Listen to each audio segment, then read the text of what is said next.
Muito boa tarde a todos.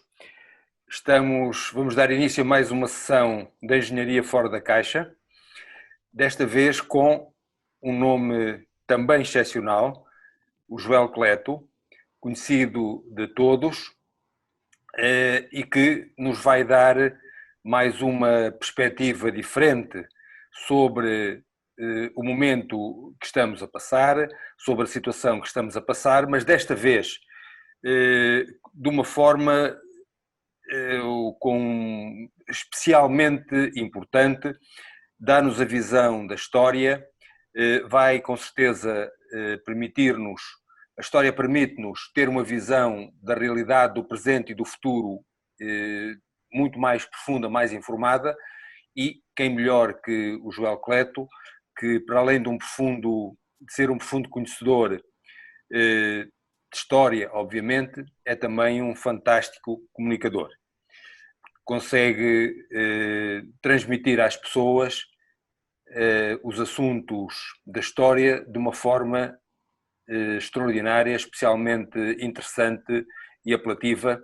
É um gosto muito grande termos o Joel Cleto connosco e agora nesta condição de responsável pela Ordem. Joel, é muito bom, é um gosto enorme tê-lo de novo aqui. E para apresentar o Joel Cleto, ninguém melhor que o Tito Conrado, nosso colega da direção da Ordem dos Engenheiros, e que tomou a seu cargo este convite ao Joel, e a quem eu passo a palavra. Tito, por favor. Muito obrigado, Joaquim. Pois, muito boas tardes. Uma vez mais, estamos com uma sessão de engenharia fora da caixa, com um arqueólogo e historiador que todos conhecemos, o Dr. Joel Cleto, onde os seus programas nos deliciam com toda a sua magia e nos consegue aprender aos ecrãs das nossas televisões, em que realmente vivemos ou revivemos verdadeiros acontecimentos passados e os acompanhamos com muita curiosidade e aprendemos muita história. E realça aí também os livros que tem publicados de lendas, além de muitos outros artigos editados, onde o passado se torna presente de uma forma muito interessante e também muito curiosa. Há uma particularidade de termos sido colegas da Câmara de Matosinhos, ambos acabamos por tomar outros rumos, uma outra vez cruzámos-nos, mas, entretanto, ultimamente, mais recentemente, comecei a reencontrá-lo com muita assiduidade nos seus caminhos da história, o que é interessantíssimo ver como nos traz todo o passado para o presente, como consegue transpor o passado para o presente. Hoje o tema das pandemias, pestes, conduz-nos a curiosidades e perplexidades, não só do presente como do passado, que, por certo, o João Cleto nos irá desvendar. As pandemias não são de agora e já foram ao longo de muitos séculos e que tiveram muitos reflexos no país e no mundo, e com impacto não só na vida social, na política, na economia e até na engenharia. João Cleto, muito obrigado pela pronta disponibilidade em estar connosco e trazer-nos até aqui a sua visão histórica. E queria também, já agora, fazer um parênteses para realçar, uma vez mais, aqueles que idealizaram estas sessões, que foram os membros da direção, e o papel do nosso presidente, o professor Poços Martins, e também aqueles que estão ocultos na imagem, mas que estão sempre presentes com o seu trabalho, que são os colaboradores da Ordem dos Engenheiros, que ao longo destas semanas e com estas tecnologias permitem que estas sessões sejam realmente visualizadas nos mais variados cantos do mundo. João Cleto, muito obrigado, uma vez mais. Com a nossa curiosidade, a palavra é sua.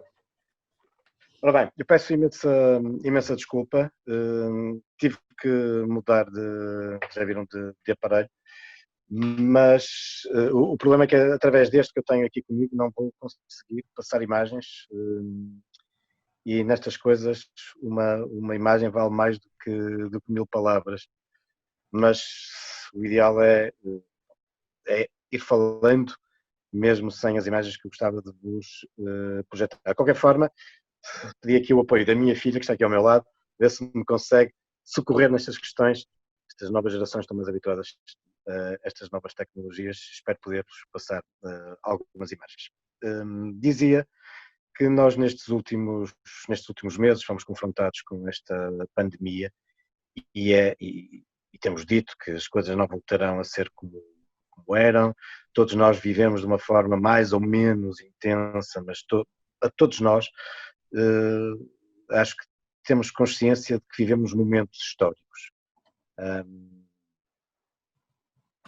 Ao longo da nossa vida há alguns momentos, não são muitos, mas há alguns momentos que serão marcantes, daqueles que nós temos a certeza que de algum modo contribuíram para alterar o rumo dos acontecimentos. A história é feita mais de longos ciclos económicos, sociais, mentais, políticos. Portanto, é muito raro nós, enfim, comum dos mortais, ter a consciência do devir histórico, da passagem do tempo, a não ser quando acontecem momentos verdadeiramente disruptivos, momentos que cortam com o normal avançar dos dias. E aí temos a consciência de que algo histórico está a acontecer. E acho que é isso que acontece quando muito, uma, duas, três vezes na vida de uma pessoa. E acho que não temos muitas dúvidas que estes momentos que vivemos desta pandemia da Covid-19 é um desses momentos históricos. E, no entanto, ao longo da história, as pestes são algo de banal, se me permitem a expressão. Claro que nós não temos consciência disso porque elas são, apesar de tudo, espaçadas e por isso nós podemos passar toda uma vida sem nos confrontarmos com ela, mas no espaço, incontornavelmente, de duas gerações, as pandemias também. E todos nós temos ouvido falar nestes últimos dias, a propósito da Covid-19, temos até falado, por exemplo, há 100 anos atrás, da famosa gripe espanhola, a pneumónica, como também ficou popularmente conhecida. E ao longo da história temos muitos outros episódios pestíferos de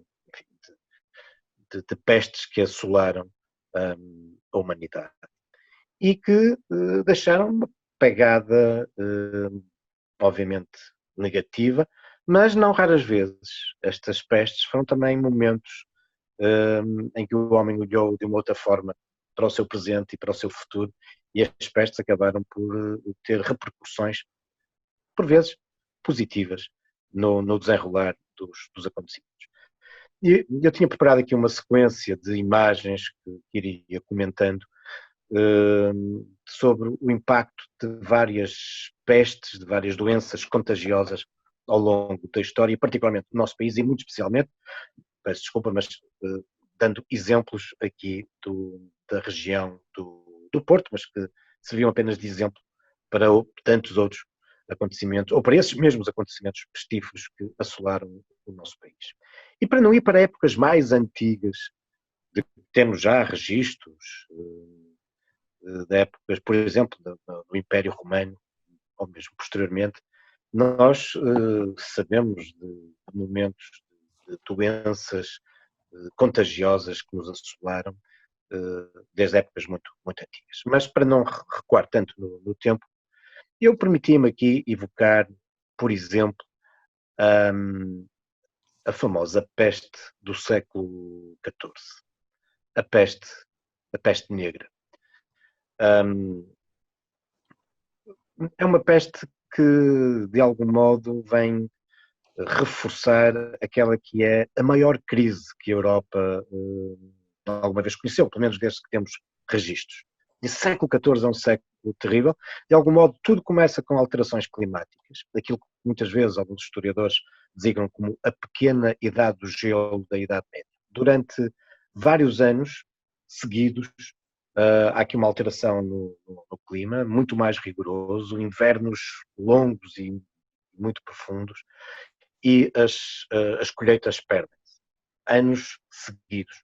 E por isso começa, perdendo-se as colheitas, obviamente temos episódios de fome, episódios que se vão agravando.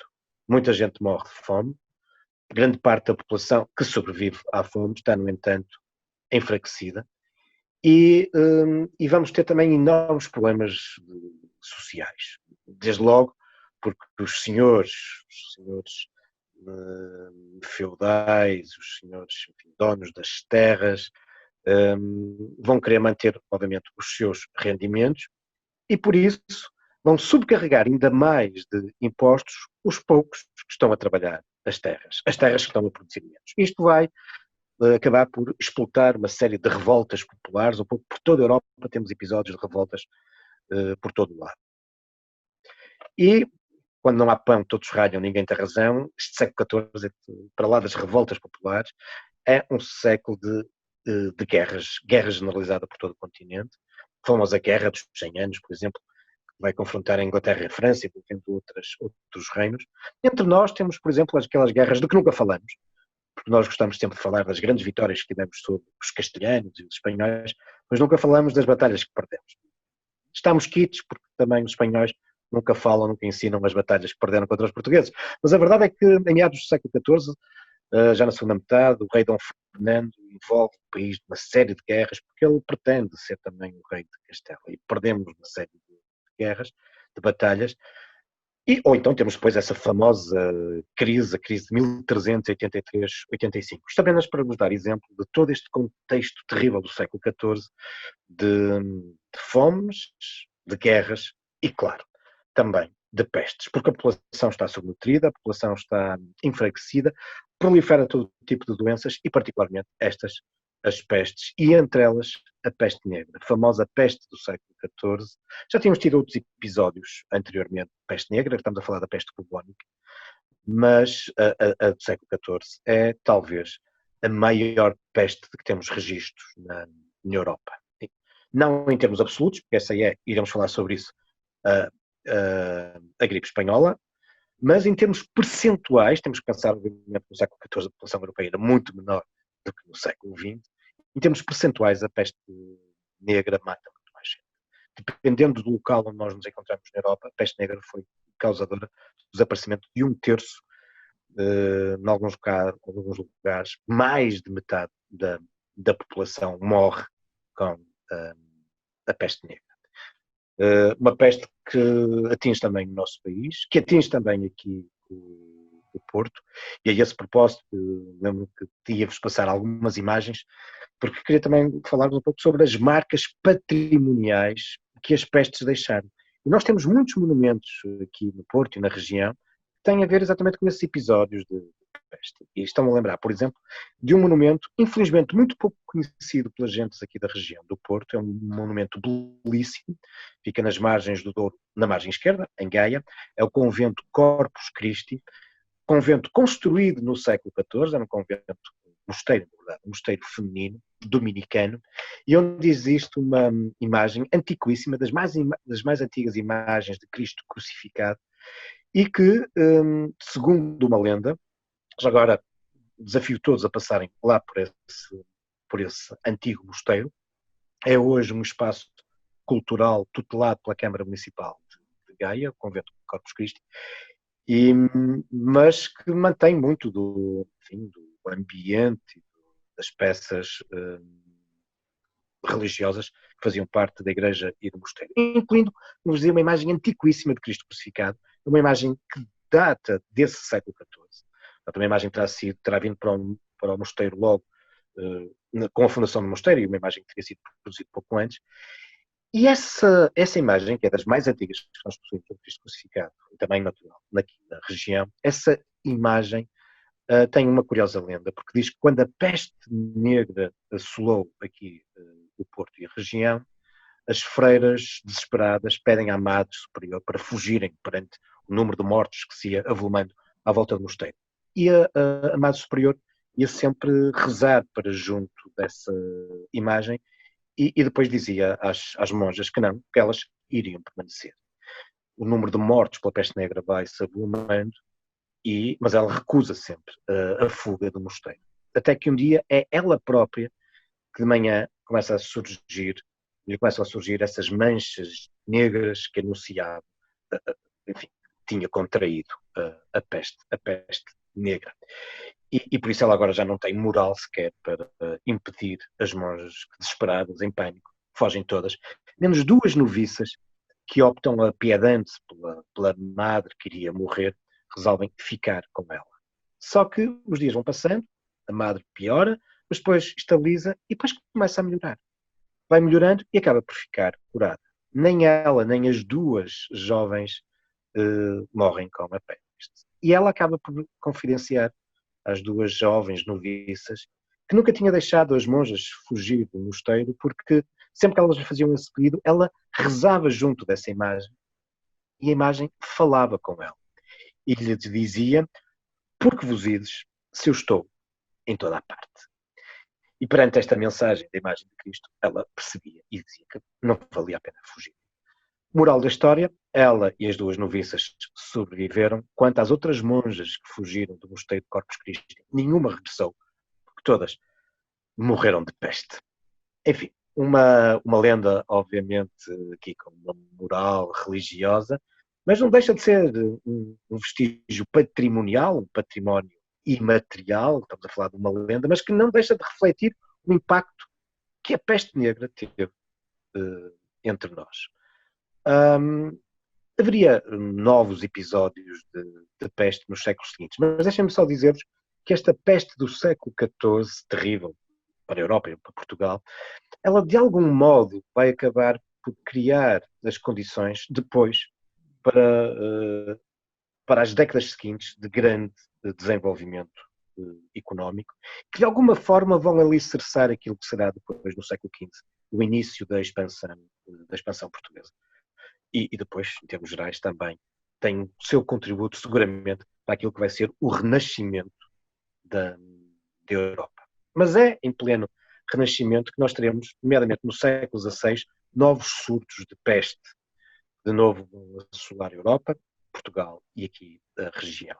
São momentos em que agentes, estamos obviamente muito longe do tempo da medicina moderna, e por isso as pessoas ou se apegavam à divindade, ou se apegavam ao demo, às mulheres das virtudes, às bruxas, às mezinhas e às crendices, e também muito aos santos que tinham propriedades taumatúrgicas, santos que protegiam as pessoas da peste. E havia particularmente dois santos que eram muito populares, a que as pessoas muito socorriam para se libertarem da peste. Era nomeadamente o caso de São Roque. São Roque, que temos aqui na região do Porto várias capelas que lhes foram erguidas exatamente nesta época das pestes, como promessa das gentes da cidade ou da região para que se vissem livres da peste, lhe mandariam erguer uma capela. Ainda hoje temos em Ramalde, junto à casa de Ramalde, uma pequenina capela que foram umas freiras do Porto que mandaram construir em agradecimento a São Roque por ter liberto o Porto da peste. Uma peste, um fortíssimo surto nos inícios do século XVI, que de resto levou a cidade a fazer uma promessa a São Roque e que depois cumpriu. Como a peste, portanto, desapareceu, a cidade ergueu uma belíssima capela que ficava mesmo ao lado da Catedral do Porto, mesmo ao lado da Sé. Era a Capela São Roque, que ficava mais ou menos onde hoje temos aquela estátua equestre de Vímara Pérez. Quando nós nos aproximamos da Sé de Porto, vimos essa estátua enorme do Cavaleiro, uma estátua que lá foi colocada em 1900, na década de 60, mas que durante alguns séculos teve nesse sítio uma capela. Uma capela a quem a cidade tinha uma grande devoção, sempre, nomeadamente quando havia surtos pestíferos, as pessoas socorriam-se de São Roque e iam até essa capela, e havia também uma outra curiosa lenda que dizia que por cima da capela, tal o apego das gentes da cidade, se dizia que essa capela só desapareceria no dia em que uma formiga bebesse um dedal de água ou uma tartaruga conseguisse correr uma légua.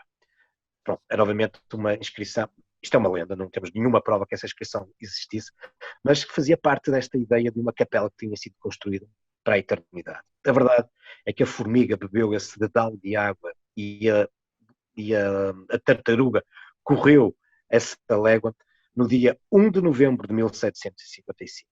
É verdade, o famoso terremoto de Lisboa, teve também consequências no Porto, e uma delas foi que essa capela, por simplesmente, derrocou, caiu, desfez-se lá embaixo, na Rua Escura. Mas tínhamos outros casos, tínhamos e temos, por exemplo, na Foz do Douro, temos uma capelinha, a gente da Foz chamam-lhe a Igreja Velha da Foz, que é a igreja de Santa e agora me esqueci do nome, peço desculpa, recordo-me já, uma capela que agentes da Foz ergueram porque tinham feito essa promessa à santa, também uma santa com propriedades taumatúrgicas, libertando de doenças, de pestes, que se vissem livre da peste, mandaria, a peste que sabiam que estava a assolar o Porto, e o Porto nessa altura estava a algumas léguas de distância, que iriam erguer essa capela.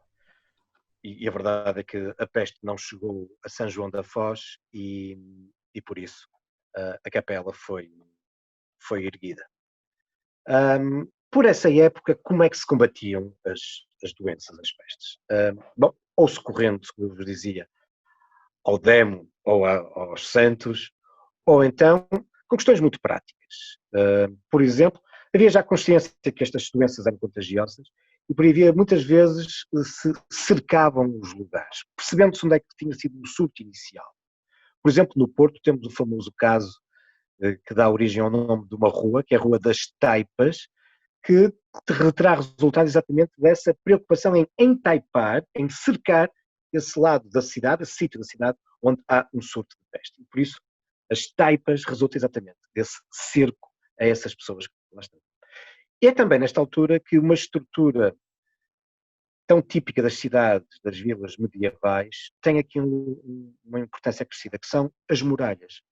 As muralhas, que todos nós, quando olhamos para as muralhas, e no Porto olhamos para as muralhas fernandinas, mas isto é válido para qualquer povoação deste país, ou da Idade Média, na Europa, as muralhas tinham essa função, claro, essa função militar, de suster um eventual ataque à povoação. Mas isso acontecia, podiam passar-se décadas, às vezes mais de um século, sem que a muralha tivesse esse papel militar.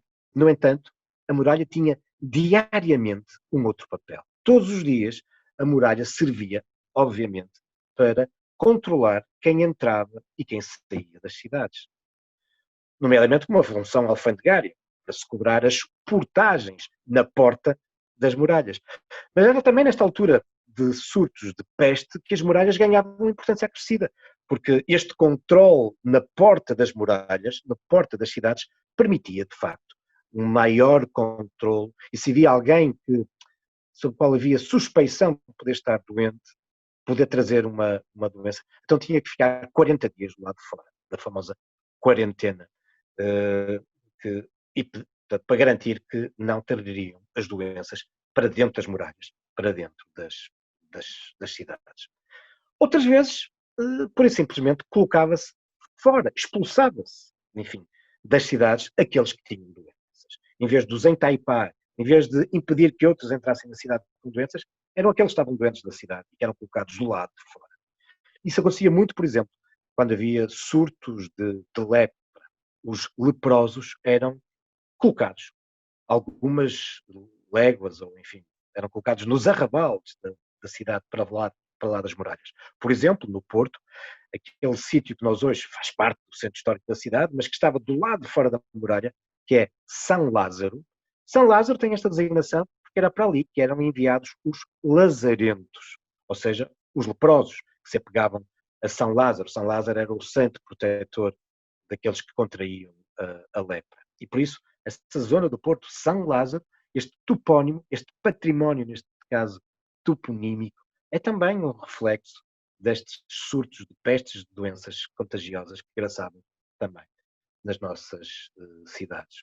Ou, um outro caso curioso que podemos observar no Porto, no sítio da Bandeirinha, ali mesmo debruçado sobre a Alfândega Nova, sobre Miragaia, é um obelisco. Tenho mesmo pena de poder estar a passar as imagens, porque tudo isto tinha imagens para vos passar, mas um obelisco que tem uma bandeira, hoje metálica, que funcionava como uma marca para os barcos que, entrados no estuário do Douro e demandavam os portos, os cais da cidade, sabiam que quando chegavam, enfim, quando ficavam debaixo da bandeirinha, sabia que dali não podiam avançar mais antes que as autoridades sanitárias, médicas da cidade, lá fossem inspecionar as embarcações para saber se havia produtos ou mesmo tripulantes que pudessem trazer doenças ou viessem infectados.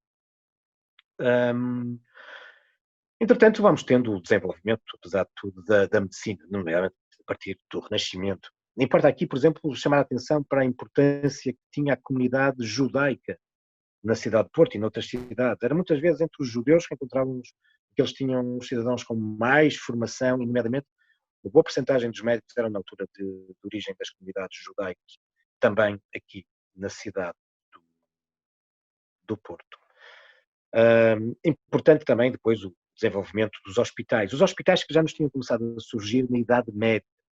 Os hospitais que na Idade Média eram os lugares muitas vezes criados por confrarias, por irmandades, ou mesmo no seio de ordens religiosas, nomeadamente mendicantes, como os franciscanos, os dominicanos, mas não só. Eram espaços onde se dava hospitalidade. A designação dos hospitais tem de início a ver com isso. É o sítio onde se dá hospitalidade aos viajantes e que muitas vezes, nomeadamente os peregrinos, adoeciam durante as suas caminhadas.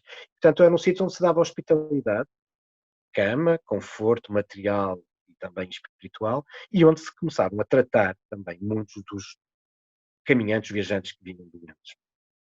E é assim que se começam os hospitais vão começando a ter o significado que têm nos nossos dias. Neste contexto, e aqui na região do Porto, permitimos chamar a vossa atenção para o Mosteiro de Lessa do Valio.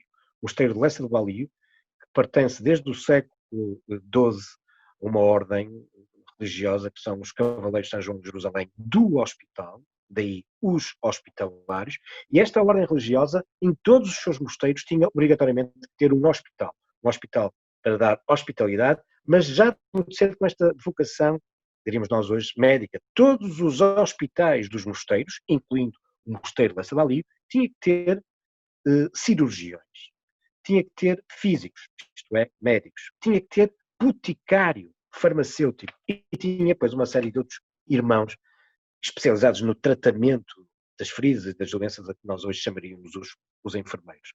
E, portanto, é no seio destes mosteiros e conventos que nós vamos ter também importantes estruturas nos séculos seguintes de apoio médico e, obviamente, em momentos de pestes.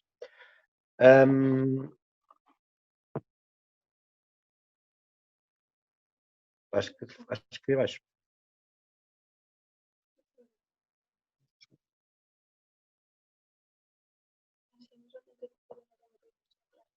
A imagem foi, o som não. Ok, continuo aqui, muito bem.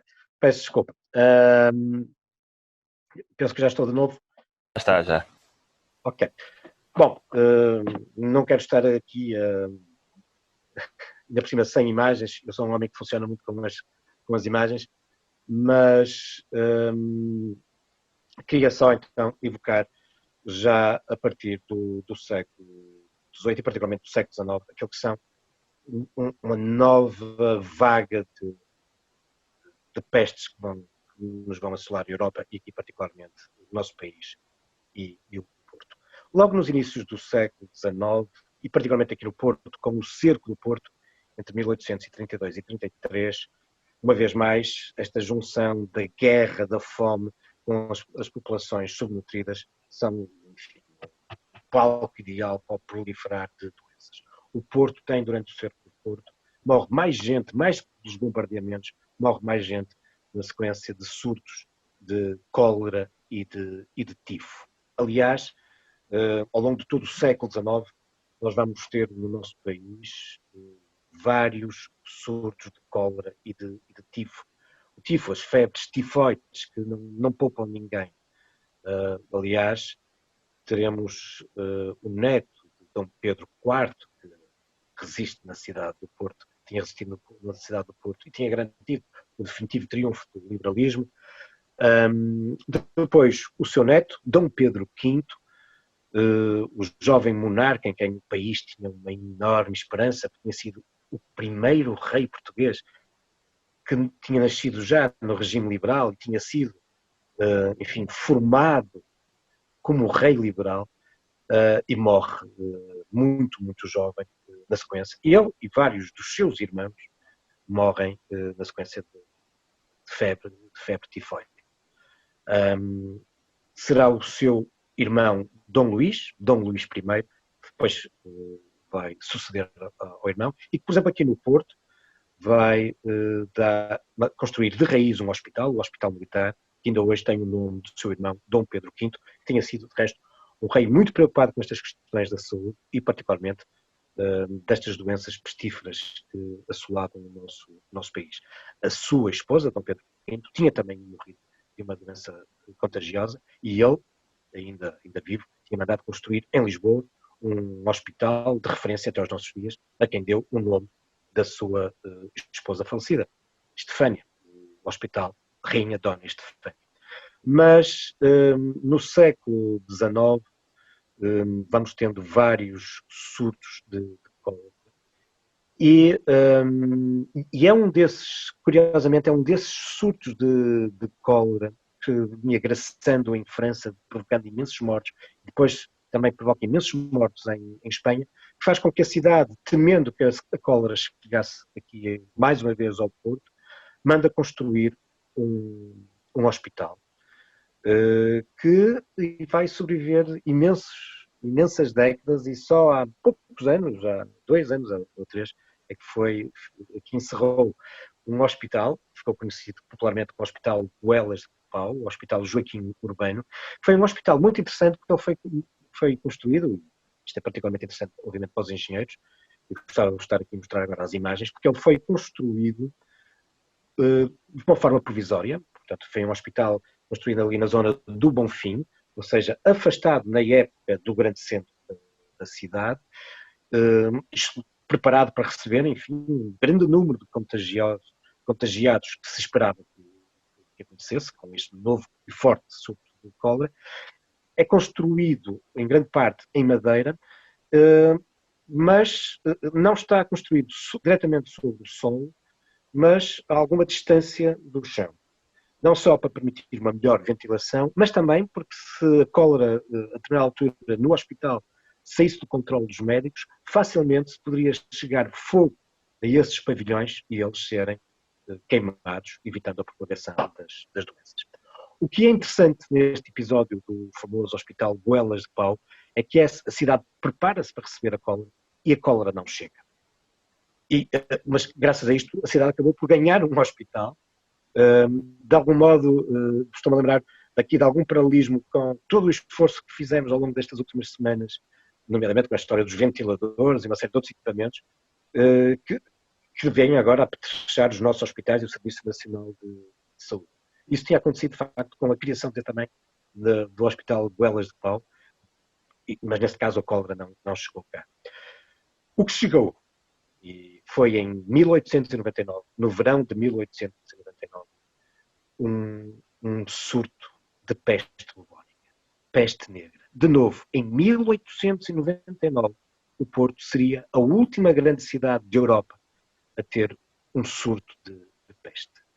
O médico que de imediato percebe o que se está a passar é um médico da cidade chamado Ricardo Jorge. Era um médico já muito conceituado e é ele que é chamado ali à Fonte Taurina, na zona da Ribeira.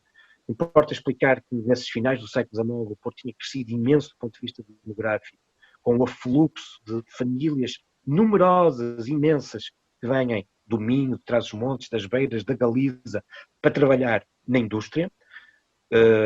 E isto vai impulsionar um grande crescimento demográfico, uma grande concentração demográfica, mas com grande parte da população vivendo em péssimas condições higiênicas e de salubridade.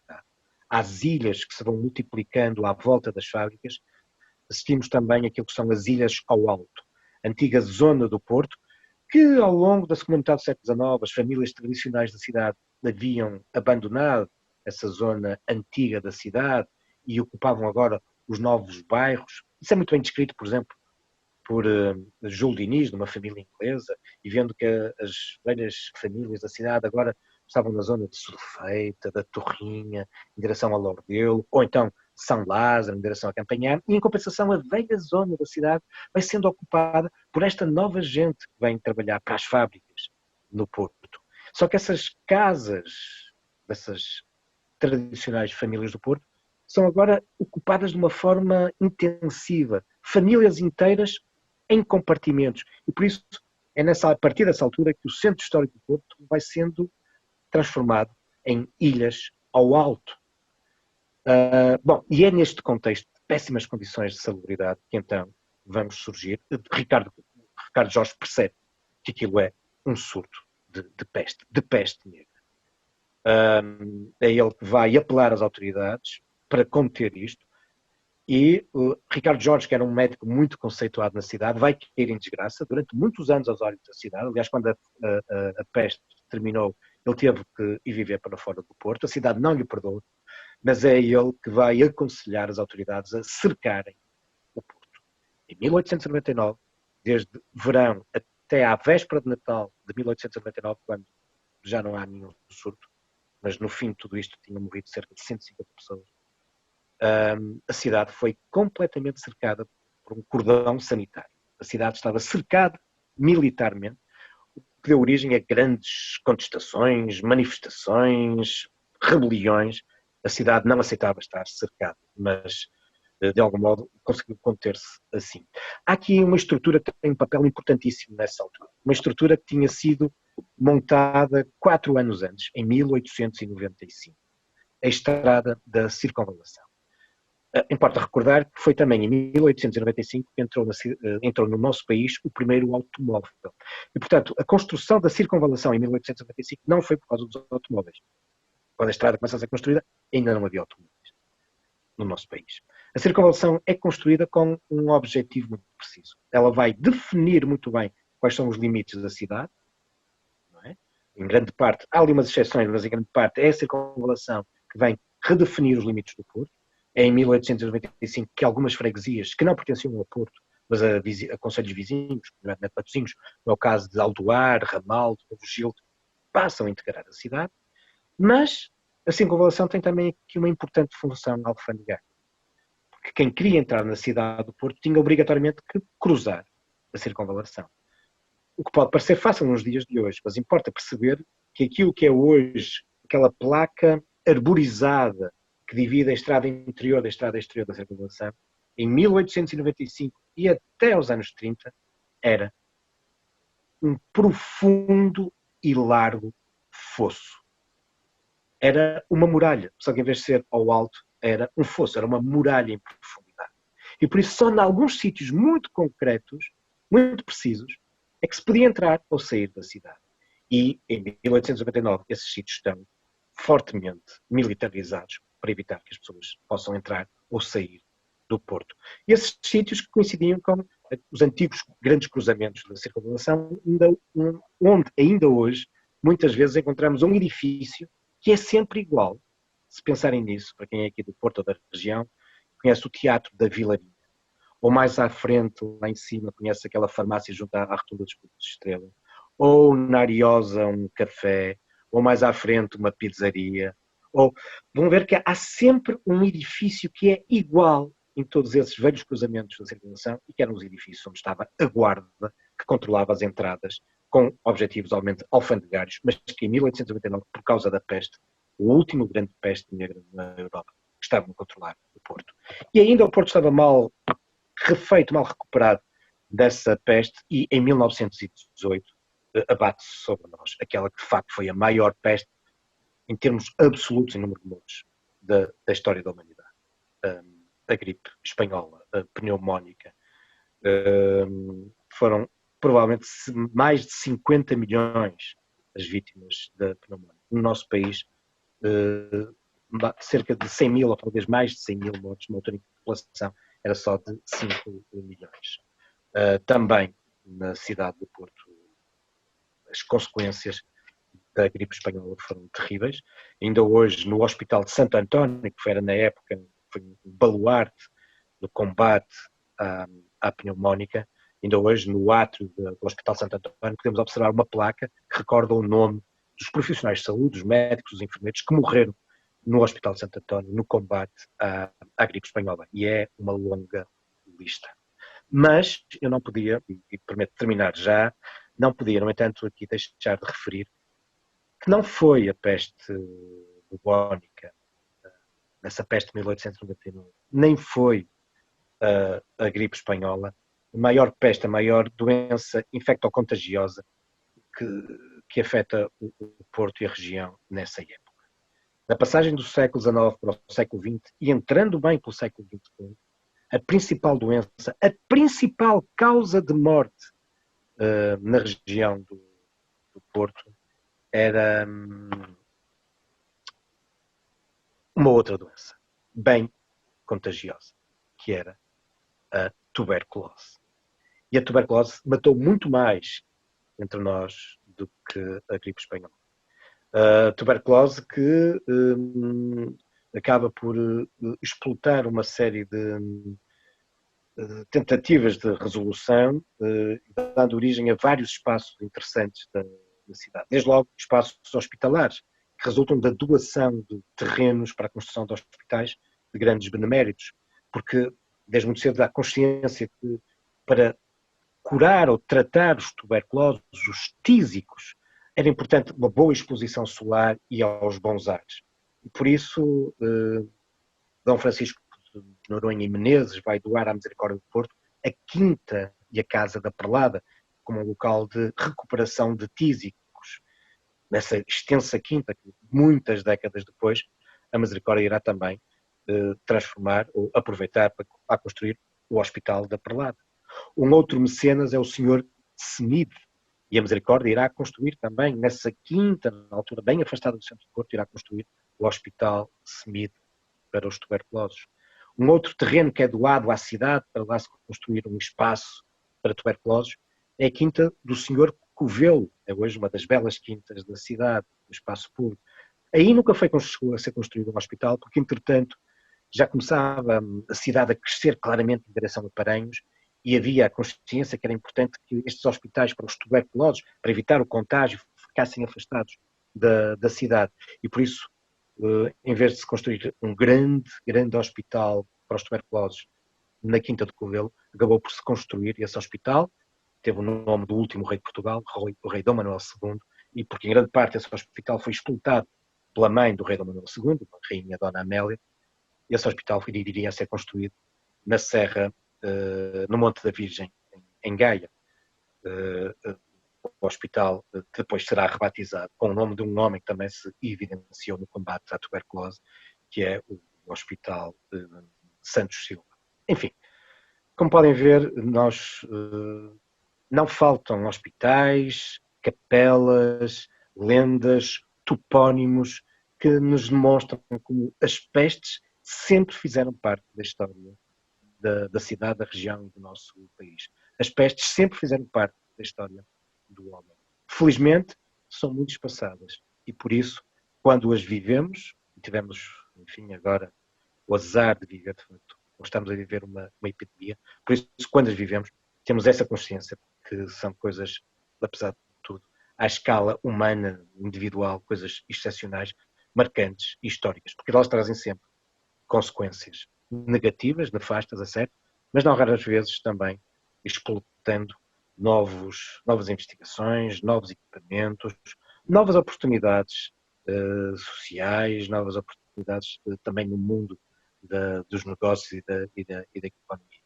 E numa altura em que falamos agora do desconfinamento e do relançar da atividade, este é seguramente seria uma outra conferência, de resto, à semelhança de outras que já aqui promovidas pela Ordem dos Engenheiros.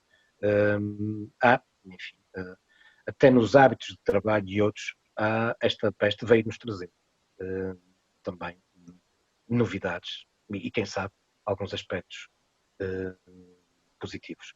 Mas já estou a falar há bem mais do que a meia hora que me pediram, peço desculpa não vos ter podido trazer as imagens que tinha previsto. Queria agradecer a vossa paciência e, obviamente, estou aqui disponível para as questões que me quiserem colocar. Muito obrigado.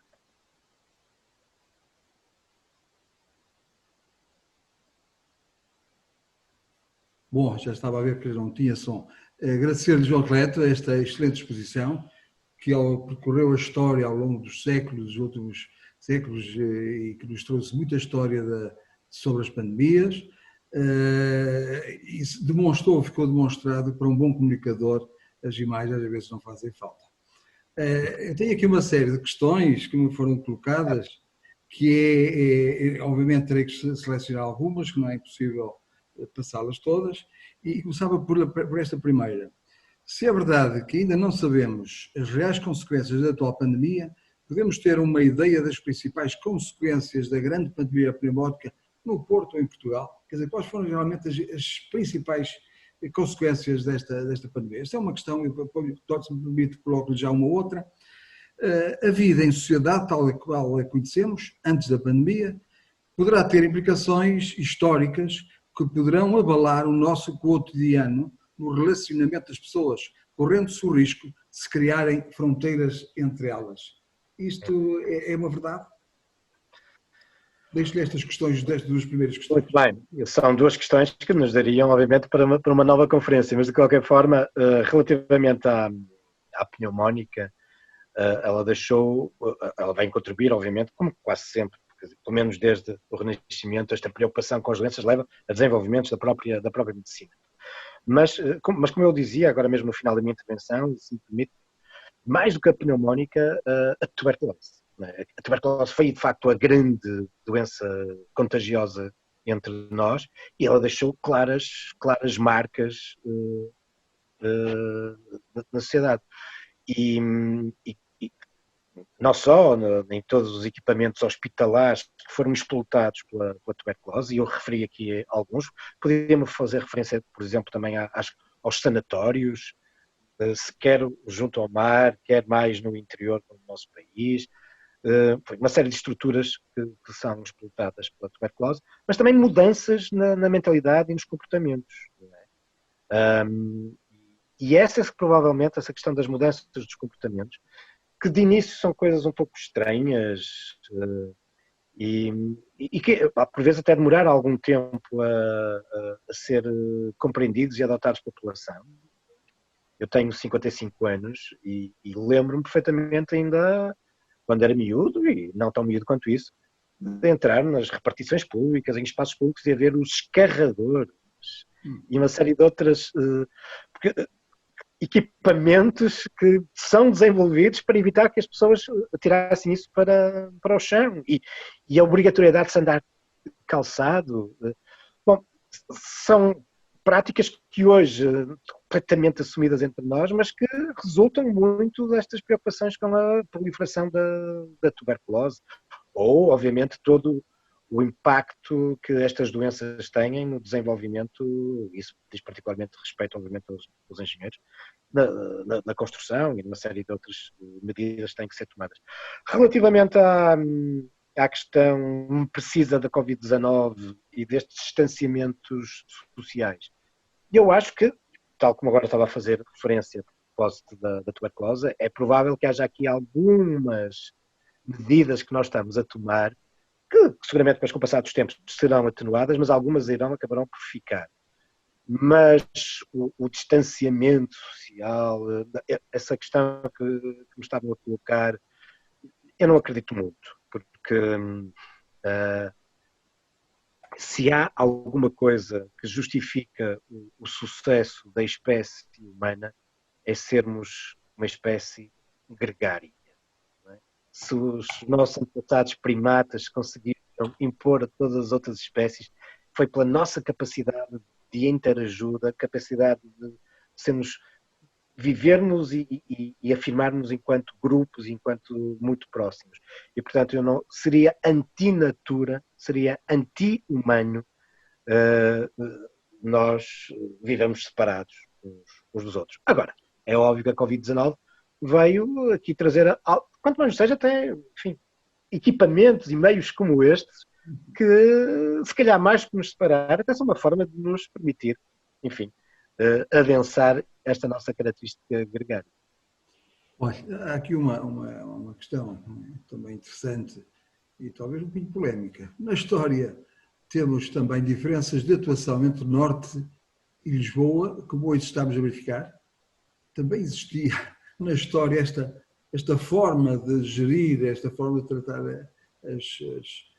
ou dar resposta a estas pandemias? Bom, isso levar-me até para uma outra questão, que é, infelizmente, ao longo da história, associado a estes vírus e a estas epidemias, surge sempre um vírus terrível, um vírus mortífero, por vezes ainda mais mortífero propriamente destas doenças. E esse é um vírus completamente humano, que é o vírus da intolerância, da xenofobia e do racismo.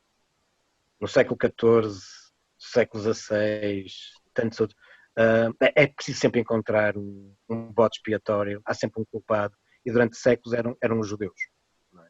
Que eram atirados para a fogueira, porque os judeus eram os culpados das pestes. E hoje também parece que se querem encontrar novos culpados. Haverá gente que não se importava nada de tirar os chineses para a fogueira, agora por visto também os ciganos.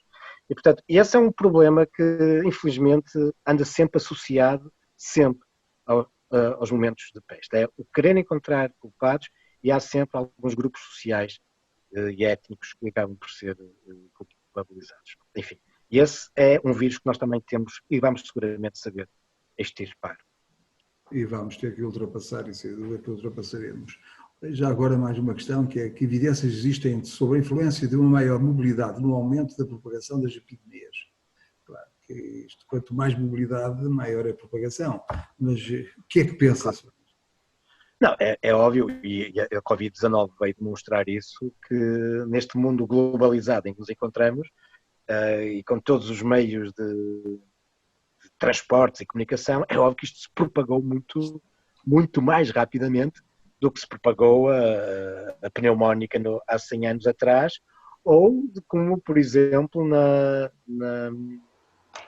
Idade Média, o surto de como a peste negra demorou anos e anos a chegar a determinados lugares. Portanto, é óbvio. Mas também tem isto, tem também outra vantagem, é que também muito mais rapidamente vamos desenvolvendo as respostas globais para todos. Olha, e já agora há aqui uma pergunta também interessante, que tem falado muito e acredito que também daria para mais uma conferência ou muitas mais, que é: e as pandemias fora da Europa e mundiais do passado? Foram assim tão, digamos, tão pesadas como esta, com números tão dramáticos? Claro. Não, nós temos.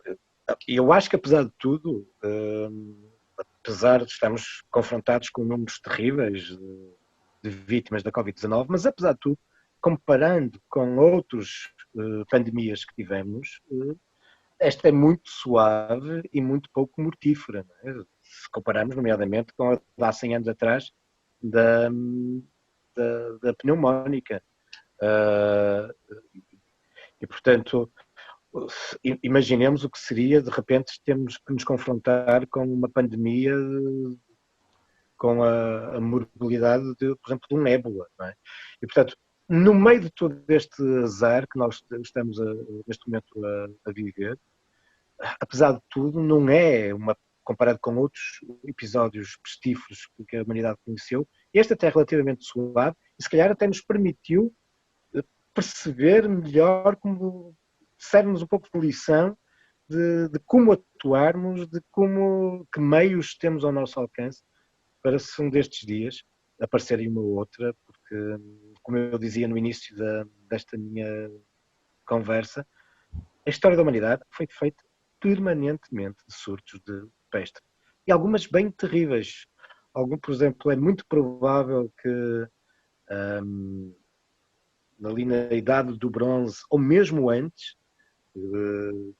isto hoje é possível graças a estudos da ADN, nós hoje percebemos que houve mortandades terríveis, terríveis. Ou, já em tempos históricos, ver, por exemplo, o impacto que tiveram a ida. E aí nós, portugueses, temos alguma culpa, portugueses, espanhóis, o impacto que teve.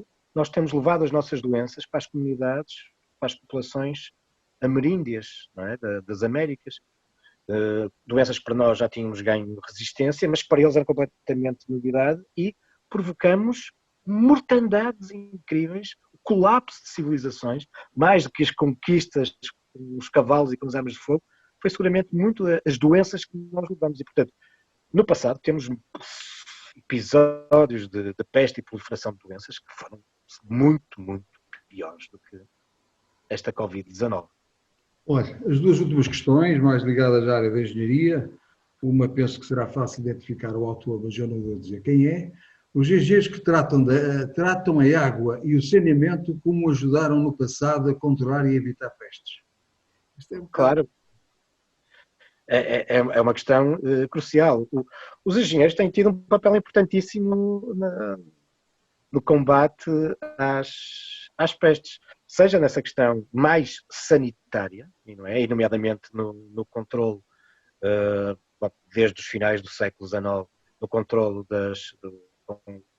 o abastecimento da água ao domicílio e o tratamento dos mananciais da água, e depois com o papel que têm no implementar da rede de abastecimento e também dos esgotos, e portanto o papel importantíssimo que tiveram também no travar da proliferação de formas de contágio através dos esgotos a céu aberto. E, portanto, mas os engenheiros têm um papel importantíssimo ao longo da história no combate às pestes e às pandemias, por exemplo, dei aqui alguns exemplos, na construção de unidades hospitalares, muito bem pensadas, como era o caso do Goelas de Pau que eu aqui falei.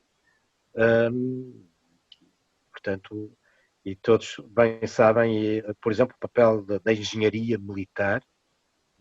E há pouco falava da circunvalação, da estrada de circunvalação. A estrada de circunvalação é uma estrada, mas é uma verdadeira estrutura militar, e a engenharia militar aqui tem também um papel importante e tem, nestes momentos de surtos epidémicos, os engenheiros têm um papel sempre muito, muito relevante. Olha, vai permitir só mais duas questões muito rápidas. Uma é, face ao que se conhece da história das pandemias anteriores, as mudanças repentinas a que fomos forçados na nossa vida e as oportunidades novas que surgem em muitas áreas, acredita que vai haver uma mudança radical na nossa forma de viver depois desta pandemia? Radical, eu não sei se haverá. Acho que tivemos aqui, ao longo destes últimos 3 meses, tivemos uma mudança radical na nossa vida, claro que sim, porque tivemos grande parte de nós, estivemos confinados, ou mesmo aqueles que tinham que ir trabalhar, teoricamente tinham rapidamente que regressar a casa, portanto vivemos todos muito confinados, e com todo o resto do mundo normal encerrado. E portanto foi uma mudança radical. Agora com o desconfinamento eu acho que vamos começar a entrar numa certa normalidade. Mas não tenho dúvidas que houve algumas coisas que aprendemos durante estes meses e que vão ficar. E portanto vamos ter alterações no nosso modo de vida, seguramente, na sequência deste grande confinamento. Olhem, por exemplo, destas coisas que nós estamos neste momento a fazer, as reuniões online, as conferências, teletrabalho, acho que há muita coisa que veio para ficar. Não seguramente com a quantidade, o volume destas últimas semanas, mas seguramente vai ficar muito mais do que era antes da Covid-19. Última pergunta. Esta pandemia ficará para a história?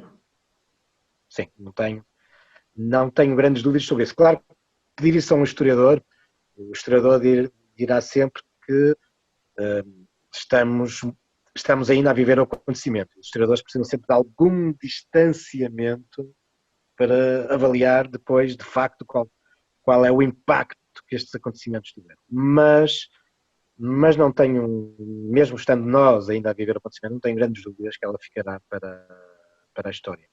Não, porque é a primeira grande pandemia deste nosso mundo globalizado, para o bem e para o mal, mas também porque eu acho que poderemos estar... há aqui algumas consequências que só daqui a algum tempo vamos conseguir, de facto, aquilatar completamente. Mas, por exemplo, eu não sei até que ponto é que esta pandemia não poderá fazer parte, juntamente com mais ali 2 ou 3 acontecimentos, estou-me a lembrar do ataque à Torre Gêmeas, por exemplo, ou a queda do muro de Berlim, fazer parte de um conjunto de acontecimentos que marcam definitivamente o fim do período da história do pós-Segunda Guerra Mundial. Desse ponto de vista, eu não sei, claro, estamos muito em cima do acontecimento. Isto será alguma coisa para os historiadores daqui a 50, 100 anos, enfim, se debruçarem mais sobre isso. Mas, por exemplo, o pós-Segunda Guerra Mundial é dominado por duas grandes potências, a União Soviética e os Estados Unidos. A queda do muro dita o fim, de algum modo, de uma dessas potências. Mas a outra continuou, não é? Os Estados Unidos. E não foi o ataque das Torres Gêmeas que fez com que os Estados Unidos tivessem perdido a sua preponderância. E eu não sei se a Covid-19 não marca definitivamente aqui uma afirmação da China como uma nova potência mundial. E, portanto, não sei se no futuro este episódio da Covid-19 não será um marco, não é? Tal como a tomada de Constantinopla marca o fim da Idade Média e o início da Era Moderna. Claro que os historiadores usam estas marcas. É tudo muito mais complexo que isso, mas às vezes para facilitar o nosso discurso arranjamos um ou outro acontecimento para marcar a passagem, a mudança de épocas e de eras. Não sei até que ponto é que a Covid-19 não marca, enfim, a definitiva ascensão da China e como a nova grande potência mundial, terminando com aquilo que tinha sido o domínio da União Soviética dos Estados Unidos. Mas não sei, estamos muito em cima do acontecimento, obviamente, para poder extrapolar isso. Pois, a hora já é avançada, já se ultrapassaram os minutos que tínhamos previsto, só quero agradecer por mais esta excelente sessão. Nada, eu que agradeço à ordem, peço desculpa não ter podido passar as imagens. Não foram precisas imagens, a comunicação foi ótima, e obviamente tenho que lhe agradecer o tempo que nos dedicou, ficámos extremamente gratos e obviamente que vamos recordar esta sua exposição. Aqui também, muito obrigado e muita saúde e que os caminhos da história, neste particular das pestes, não sejam matéria para os novos programas, não é? Com o surgimento de novos episódios. Passaria agora só a palavra ao Joaquim Passos Martins, ao Presidente da Ordem, para se despedir de nós todos. Muito obrigado, João Colega, e até breve. Muito obrigado. Joaquim. Muito obrigado. Só um minuto. Acho que o Joel fechou com chave de ouro esta apresentação. Deixa-nos aqui pistas para uma eventual era da China na sequência deste Covid-19 e relembra-nos de facto que a história requer distanciamento e era chinesa, eu creio que é o Deng Xiaoping, quando lhe perguntavam sobre o que é que ele achava sobre a Revolução Francesa, ele dizia que ainda era muito cedo, ainda só tinham passado 200 anos. Mas, de qualquer maneira, é muito importante perguntar, ter a opinião de um historiador que integra os milhares de anos que estão para trás. Quando se pergunta a um historiador o que é que ele acha desta pandemia, se vai ficar para a história, o que o Joel nos disse tem um significado diferente. Muito obrigado, Joel. A perspectiva da história é importantíssima e quem melhor que o Joel para, com esta sua qualidade fantástica que é a capacidade de comunicar e de encantar, nós de facto estávamos a ver aquelas imagens que ele não mostrou, se calhar quase tão bem como se ele as tivesse mostrado. Joel, muito obrigado, é sempre um gosto ouvi-lo. Muito obrigado. Obrigado.